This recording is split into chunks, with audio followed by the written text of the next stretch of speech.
नमस्ते दोस्तों, मैं हूँ रेखा और आज की हमारी कहानी है अमीर कौन। तीन बालक अच्छे मित्र थे। एक बार उन्होंने जंगल घूमने का विचार किया।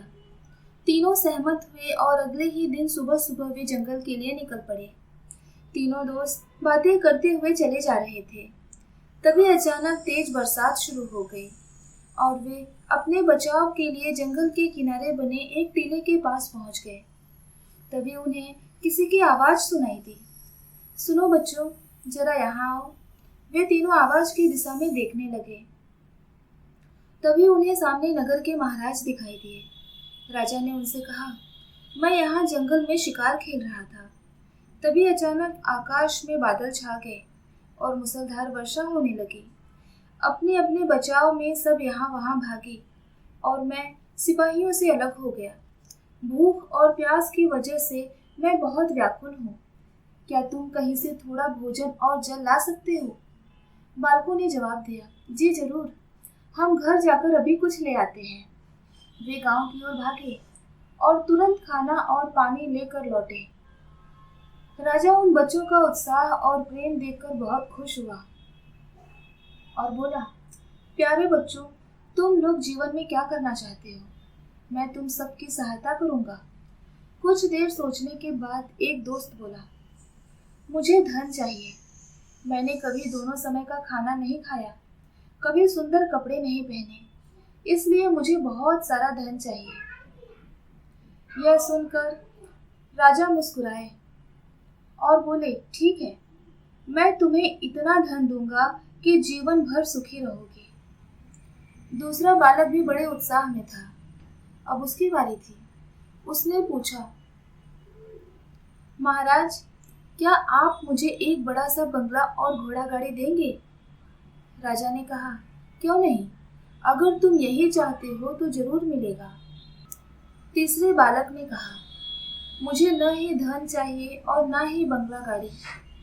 मेरी पढ़ने की बहुत इच्छा है। मैं चाहता हूँ कि मैं पढ़ लिख कर विद्वान बनूं और अपने ज्ञान से अपने देश की सेवा करूं। तीसरे बालक की इच्छा सुन राजा बहुत प्रभावित हुआ और उसके लिए राजा ने उत्तम शिक्षा का प्रबंध किया।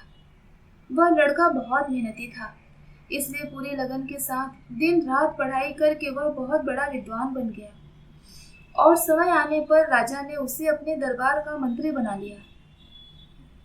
फिर एक दिन अचानक राजा को वर्षों पुरानी घटी घटना की याद आई और उन्होंने मंत्री से कहा, वर्षों पहले तुम्हारे साथ दो और बालक थे, अब उनका क्या हालचाल है? मैं एक बार फिर तुम तीनों से मिलना चाहता हूँ, इसलिए कल अपने दोनों दोस्तों को भोजन पर आमंत्रित कर लो। मंत्री ने तुरंत दोनों को संदेश भिजवा दिया और अगले दिन सभी एक साथ राजा के सामने उपस्थित हुए।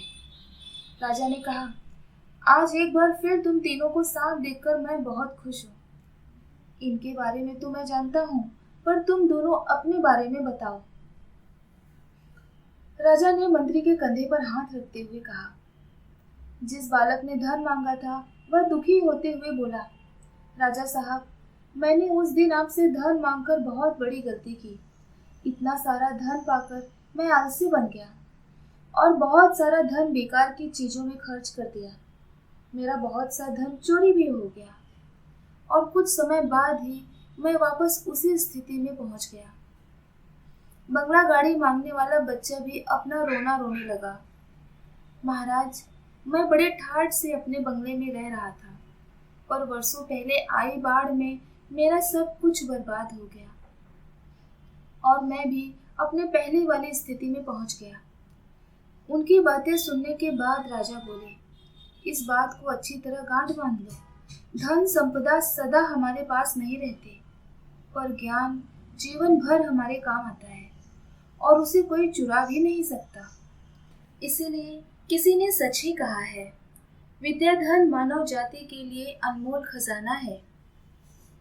दोस्तों, कहानी आपको कैसी लगी मुझे कमेंट बॉक्स में ज़रूर बताएं। वीडियो को लाइक, शेयर और चैनल को सब्सक्राइब करना बिल्कुल ना भूलें। मिलती हूँ आपसे अगली कहानी के साथ। तब तक के लिए बाय बाय।